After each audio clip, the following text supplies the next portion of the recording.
fululua minuti o te ele tu la e lima, 12 minutes after 5.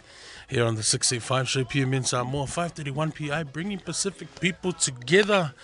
Joining us in studio for our Humble Chat segment this afternoon. Yeah, the man needs no introduction. He's a good friend of the show, and we're very happy to have the Uso Lefionga, ya Tawili Ili, Alpha Mayava, ya Masiona Tali'i, ya Zakea Sulusa Mayava, who are here to promote a fundraiser concert happening tomorrow night at the Oats Club in Otahuhu.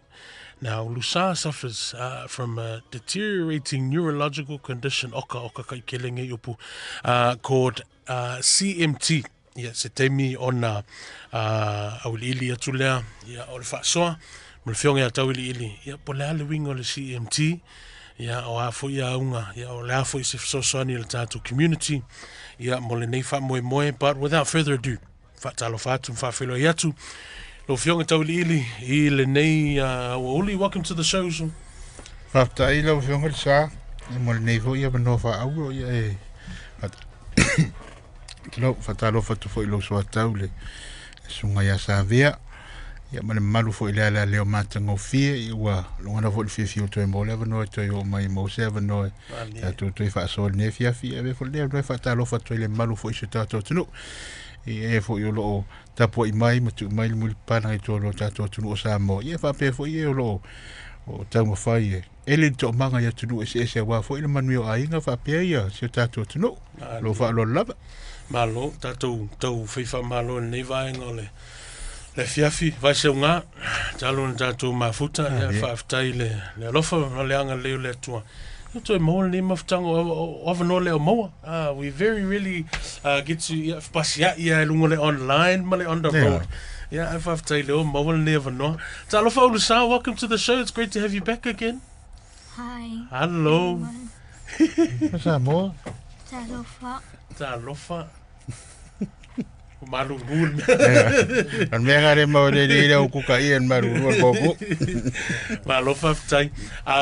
Taulili, we'll get straight into, I guess, the crux of our talanoa this afternoon. Olo I elfa moe leo lo tāpena mo le poa tae au. Ia o sitasi o sa ilinga seleni. Ia awa fo ilo sosoani ia I tonga fitinga o le atali'i. Before we get to that, I didn't want to how to pronounce the name of the disease, CMT, Charcot? Yeah. Mariette tooth. Yeah. Just a bit of background as to what exactly that is. Whaftai, Marcel Filta Totonu, e ovo ia te au, no whionga sa ele ngata fo I leo le, sunga sa vea il taimi mo fo no tava ile ngol nei to inga afianga o mo ko e alu ko masingo ko so it's actually pronounced Charcot Marie Tooth. On mafuanga ona to tolu ni so sai ni si sa o lato I guess discover I taimi is right Sam? What's the story of Charcot Marie Tooth? Charcot was the name of a scientist who first discovered it, and then Marie Curie was the second scientist who discovered it, and then I think it was someone named Dr. Henry Tooth, who was the third scientist to discover it. And then putting their names together, that's how they've come across the name. Aule afianga ia, it's a neurological condition on a winga a mata mai wa olo tino. Deteriorating means e alu ilunga tausanga. Ai alu ilalo le malosi. O le silfiela le totonu, o le li ile ana whanau, nomo. Ka mo e amai a pea solo I o le mawhale. O le amatala o le whamale a whanau I le lima o na tausanga. Na amata ilona o ma va iere swing o le tino, ia o mato no nofole ile atu alapi le vai taimi. O le mato wa zinga la mato I sa mo I whaalavilave. Le mato wafe mai e inei. Ia wa ngā songa avilo le fo mai wa ingai New Zealand free tamaiti. O tunu la a leisa insurance le mfai o na mai. E kale fa mai so insurance.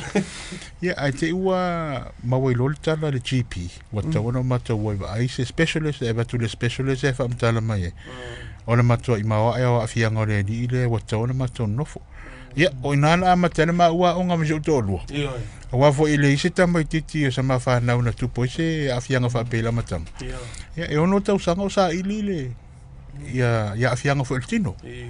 Ia wa umako inga test ese wa mako wa mail tamaro cerebral palsy le tele ma mala malta to tuno. Ia ole autism yo na vainga ese wa tele la pe pole autism. Yes. Ia ma to wo mal spinal bifida ila to vo ia to lo ngu to mele fi popu o la to sivi. Ia. Ia o ma to si e to lo la ia i si ai to inga so inga na fa nga ia le electric shock. Tam foi sa ili po nga sia to no wa le tino. O lo afa ina fa to failen fa se fo. O le lo afa mal tasi fa to ama wale tau no nga male ngol ma to va al cha como retooth. Ia o le taimilan nei wifi su enga o le lile pa o le level le cha como retooth. Na ona ia la langi ta o le Z4. Wow. Lona winga ele isi e mo ia cha como si tangata. Ai le o le strand po le afianga tonu le ile di. Yeah, famous at Kakale for all the wrong reasons. The uniqueness. Unique, they need to pay my way. Well, and I think, you know, as you're sharing that, Foila, how you said, Fianga Masani no tato vaia. Even in Samoa, I mean, you probably maybe know some cases now, but to tele manu le tato tsunuma to eleo Masani seeing the symptoms and seeing the to where we are now in the journey. What's that been like for both you and Usao, you know? Well, look, the whole family. Yeah, of course. The family. So, ole afianga nei, e tolu le fama sina ma moanga me fo, ole ngala utala. Na mata mai le sa ma foi ona pe lungal moema. Ia o mai fo wa vai fo le tino. Ia fa tau le moenga mawalalo. Ai o mai fo le venga tu lungo mawalalo kele moenga. So we had to learn. Right. Ia o taimila ne lo fa ngal moenga fa mai fo ile ki nga ile lunga sa una. Ona pauna le tu ai nga vai nga vai nga tau si ai. Ia o le si tu ia to si sila mai limau sa. O le ma fai ona to u pengtar. O se foi foi to fa o le fai an fa ngal tu ma nei fi se tu lo. Wana o le spooni lava. Ia o mea na o tele na ile swinga tele ia o le furuina foi ona o ngao se tu lo le mfainto e fai ia ia o le alu foi le faleta ua o mea ia e alu alta usanga ia wifo era ro na malos ia o ma ua talo maltina ia plateau ia ngata ile vaenga nei a wana i to e alu tele lalo o ma fuanga le na le na mato o sa moa le angol malulu o le matu ia afia i o tama ia peila vo o tatou tu amatua pe o tau malulu e tingal ponga e vi lock le tino o le mafuanga le na matu o isamo o no le mafanafana e alai vai kama ia iwe ia o le mea fuilanga nga mako le fia mai le winter e wa o le but yeah, paua o le o sabalinga fo ia le langa le rile. So we're always learning. Langa e se mea fo when mawai I masina taitas e pe o se tali pupu o tuna. But se fai sina umi o tau sa ili po le atonu le ile afianga. Onga e sa o ile sunga e se le masangi ata tau le ale o le Paul va ai. La tau fo o le yele I le mea lofa o le fa leo mai o la tau talanoa. Ia o le spinal bifida ma le cerebral palsy. O vaenga nei fa tele na familia se tatu atunu. Ai o foi lá il tangata mauri. E se foi vai tangata le to inga CMT le I le level le ia le lila. E pe o ile fa il mato nga luenga. Tau foi fa ilo. A wole FFC. Ia ma me foi le e tua I matua la to fa pe ai o se la so ka me se o le vero ka ka ile. But it's got nothing to do with it power le. Wa umana fa ila testa ma umana to lu. Pe o le mea is a genetic gene na moi to tonu o matou tua. E ono pasi atu. E ono pasi atu. O le taimila ne ua mama I ma ua. It has nothing to do mai a au malo tolu. Na whanau le nei a fianga le lila. Ia. Me fui wha pia e so le roto pai vai. Le ngai paulo le mātari. Ia, o nei ai tamu whai, but it's the aspiration o le ola. E le na whina. Yes. Mo umia tfa matalanga ile. Le ngai umile ngol. Oh yeah, te loe fear, not fear, but it's very interesting to hear. Tono fa pena fa fonga tato tunu. It's raising the awareness. O le olanga fa pena. I'm sure there'll be many others who will potentially come into the same space and carry that same journey and wanting to know those signs. Why we have that thing. But underneath, underneath a lot, yai nisi afianga. So ta ua tūlanga lea marfa sope o na yai ne fiafi. Ole fa moemoela lea mo taiao and the fundraising, because I can imagine the cost of the medical cost, missile accessibility in terms of costing mo le wheelchair le tongo fie nei mea. Pen whaione sau no mele tūlanga lea, the financial stress le ua mafua i ona ta pena le tatu wha moemoele mo le aso taia. Whaftai mo le wanoa. O le mea mua mua o te whaatu loa ta mau wha marulua tēne manu le atunu. I le whai ngō le atunu unne. O lo o mai fo ila ma o nei ma le atali i ma le tau mawhai e wala a watu e a lofa mai. A la tate i loa fo i o lo strako tātou tangata. A whai o lo o iai o i le tūlanga nal soifuanga au te pod. O lau ta taloa. Ia. O lau lua sfuruna. Ai, o le tani o le fisi, le mato mai le lua vai asu. A le lua vai asu le mato mai, ma tō le asu lua sfuru te se ma lua whi lua wha, na si i umai mato mai jamo. Ka avale moenga mea uma tau seile a dira. O le mato mai ngara le asu wha au kuso. Ma le just a regular annual check. Ia a sia ke tu le fo mai. Ua pi o le spine le tua CBC tu lau. 56 degrees of center. O lono wingala a whaiwhai ai pēr, o no tamba nei wale mwhainto e sa valis. O le ise awa noa e train ele māma. Le anga le māma ia le wha amalo si au. Pe tōru swimri nu te alau sa vali. E whasosoani e whafuru le māma, a wane i chest infections, me whapena, e le pore le i tātou i a ngai oi. Au le ali i le anga whawhainga tau, le toi ngai oi. O le awhianga lau le pi o le spine, e awhia mal māma wa le la, no fofu i le nu wha au tafa. Ia sa umaltali, ua taunta oto urgently. Ia, whai atu loreo le mātou tala. Ia, okei, la mako oi sa moa, whakarkari mai ai. Ai tau nuu mai mala ua fine na la vea le rheumatic fever mai sa moa. Ho o mai nei le vai asun te atu nei, ua severe, ua le oto rheumatic fever, a ua rheumatic heart disease. O nisi ne olu i tau e maua ia tātou i sa moa, voi le tau pia ono tātou patipatia le la le leima le matango fiol ne atu no. Avita mai tilifoma. Ia. Au mai le tali al mai tailna, i le mawhainto a vea i Samoa, le angai whatua umana la vea le tenki fever. Fa mai le tala le foma, a mato toi fo i Samoa e toi la vea le tenki. E i le a fianga tele a... Ia, sa umale recommendation. Ma ke ngofu. Le sama, sa vea, ngofu. A lai mate campi whale o mato a inga. La mato sa umni mato i Samoa i la sante atu nei. We had no other way, no accommodation, no nothing, no jobs. So I'm like, Samoa mako me. Ia, o whakuron mako ainga. Se la su, e sa vangoa vave tau maua sef so swan. E to tongi ele mato o le whale mai, ia ma le mato no funga le nei wa. O le foto ato e tau apalai. Now we need to reapply everything we sent to Samoa. E pe o le au tū le na o le nei tau mawhainga. Ina ia tau maua se me so swan i le malona tu fine. Ai se tau tau ati ai le ainga. Ona ua sipa le sa. A ua le mawaton o le ua mato i ne koe maa di lili ai. A o te mene ua tauno mato to i Samoa. So that's part of the biggest challenge really. O le tau mwhaina ia Moses Sosani ua o mea tu tali le psidi e lau fio. Whaftai mo le whaasoa. Lau whaafonga le tunuu.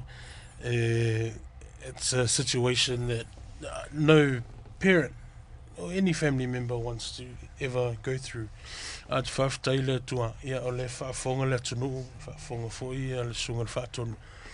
Ia o lo mau pelo tele lau fionga tau ili, mai se le whalatua and the family. You can only imagine the difficulty. A whaftai mo nea wanoa, leo mau leo wanoa e whailkonseti tai au le oats, te loa. Masani umatato i le Oats Club, ia tātai fōi, ia le Oats Band, ia le sunga ia saia, ia pe nani malvaenga, ia atonu a mo le vanosa mo, please, tai au, le fiafi, lua sulta la le entry tauli. Sa le lava tunoaka, e lua sulta la le tongi whaitoa, ai a whape te fia donate, le mwhaiona e sumai, ia o lunga le page nau te masalo i stay me show i le e lunga lua whaasua. o le peito lilo o sa lo ia ilana account number mo e la vai mafai ai mantua fa mo sa mo lo ala la ni sila fa mo lo va na ele se me ala fi le mai vol ma gozi ba ala te lo ia o commitments o alo ma fa na tu atu le atu ia o la au na fa mo o to vo io nga o ko la ia singa spare ia pude la oi ai so nga sa ile oats mo le toi vol fa tai la fionga ia mati le so ia penani ma le malu ona mo le va no wa pisi lo vo ile vai ia lo ma fa ta sela ma lo so ni kama vo le tu repepe se usa mal motele se la fai le fionga ia matatia o ma wala le la tafi ese pe fo ma fa i se tulo awa o fi o tau sanga le ko Ole ke kai fo le ko fe ko. O vai singa le vai ko anda mai tama ne. Ai fa tai o le wa ia o la tono le wala le tua. Ia so ni fo il fa moi ia ale tali. Se uli be se va ngai fia. Ma lo fa tai ia ngona le fa no fo ia le ne fia fio no tatu so tai fo ia le no fo ai o lo fio to ili se fa moi fio na lupe le so tai au. Ia tasi ale matu i matu ia tatununga ia mai lo tangata na le nganga le tu en fa malo longa fo i mai o le matu talo fo na i msalo a mai ia fa pitu ale se talo mo le atali o le lo ngona tauna na avatol matu me alo fo le na e tawala tu i le alo fo ia mai se ale nganga sa u vai le alo fo i te mi fo tanga luei na tu sanga vai sa ma losia ia le fo na fia sang fia fo ina lua tolu sanga taluai ia no ngai mai fo i tatu ofisa te mi ona tu anga mata tu mafuta i sa mo e ma tu te le fa tau ana wino tu finga ai o si fia fo i te mi fo i ma tu te elangona se foi te mari o tatu tunu ia mai se sionalo ia tulanga pangati o ia foi ia pe fa fo se ia ona malanga mai ono siaki fa ia aleana ma foi sauna ngale fionga taudili ole an tau mai ia au mai foi Malaysia nalo o pe o ta o tolua seunga la velu seunga foi ele fionga ia taudili ia eleni fainga ta fainga fion tali mai fa tai le tu le loto fa malosi ia mai se foi o le fa malo long fa wau ia te ia male ainga ia ba le nga le le mfa tai mita tu ne fia pe fo na le ngona te fo na talo sanga tatu tunu la tu fa funga nga ne fia fa pe na tu si le fia le no funga le I o tau o le tatu o rahu rugby club o le Oats le pe si fia le hoteli an fa ye tatu so nga seleni ia tatu fontanga anu malala fanga ye po tasi ya sfrili lat po ataya a matali tu la fitu fa mo le o le ono le fiafi ia nga ile se fululua pe su tasi sulua e fa tau no inaile fa mo le so taiau tatu o me pongi le fa mo pe fa pe te avano pe foi na fa fong mai i le au ngani ia le fionga tau di a fa I lava te avano ia le fa mo na yo walum fa na ia ai a fa I lava nai so temi of no mo taiau te ngai mai la tatu te mafuta I nine le Oats rugby club fu le o rau ia le fionga ia e lo pute fu mala tu pulenga ia mai se le fionga ia mati ia penani ia songo fu ia saia ia ma mele na lino sto singing o le malanga mele le weekend nei e la se tasi fo yo mafine tunga le wa o le la tu lai mai fo ia matango fi mele le ia le fionga ia mati e ke le ara va enga reserves ia a pena to Sylvia o le fionga ia to li alfa maiava ia se tasi fo tama pese la u lo al tatu tnu lo au tau sanga ia tai ala le fato ato e sing pepa ia le to ia ma le sunga ia le tu ai fa sua fo le ai lupo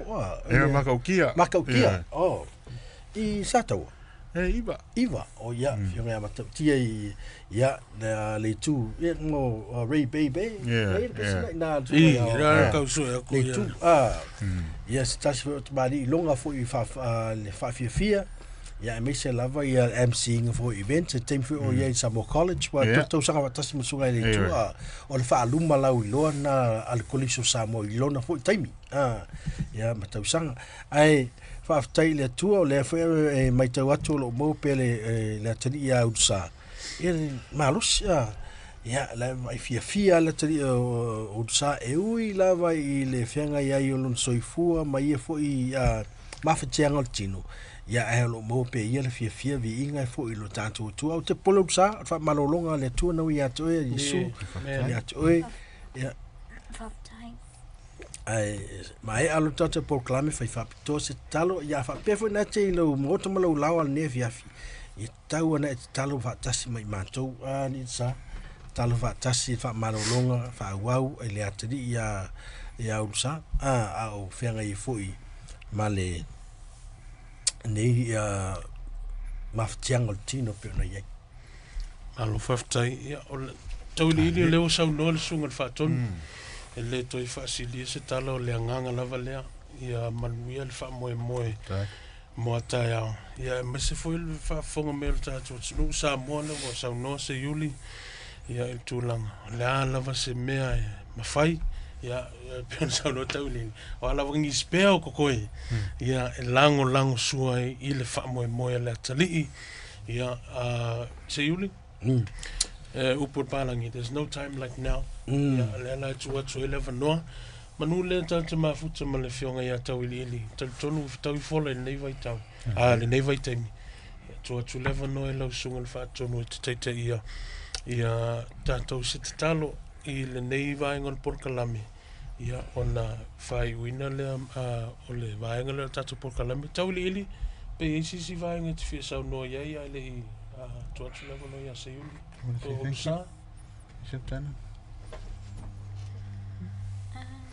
Thank you. Thank you for your support. I hope to see you there. Yeah. Kala po kiri kai ta vem se yuli ma sa e mo le tol fa tai mo ne va no fa fa tai la pa o ila pa foi le nei tanga ta o lua mana tu mai le nei va no e va tu foi se leo mo se so swandi o le sa ilinga manuia fo e nei ainga e fa tu lo sa mo pe fa foi we se sala o le no futa te mali lo fa fo nga le nei fi o no le now ta ingo fo e el tala fo le father will do anything. A parent will do anything to make sure faila ila utau mo fainga sa ili manuia mo se o tali wa o pa o se i tu se o le tatu fa funga ia fa malu lu to fo ila malu sa mo fa taila mo le no fa manuele tu ilo sung ia ola ma ia malu sile tatu por kalam ia mo le malu fo tatu tu no tatu sta ia ita ia o pa fa pero ia se no ia to ia mantua a wana i fa ia ma to sa ili manuia e fa me excuse te le no fo le el fa le fa fi a matua ma tau si fo i au penina na matua le tu ia tu manuel nei por kalam aftaila mo le no ma lo fa lo lava fa aftai ia te langona wa fai vai se foi se lo pepe ne fia fi fa fonga mai tatu tunu fa malu dua tu la fa fonga anga ia mai se le ne fia ia le fo tau fia fi ma wa ma te fo na lam fai fo inga fia unga benga pe ona fenga yai ai wa mai a tau te fa pitoani tatu te talo fe lava le vaenga le vai pano le fa fonga if you're listening and tuning in from home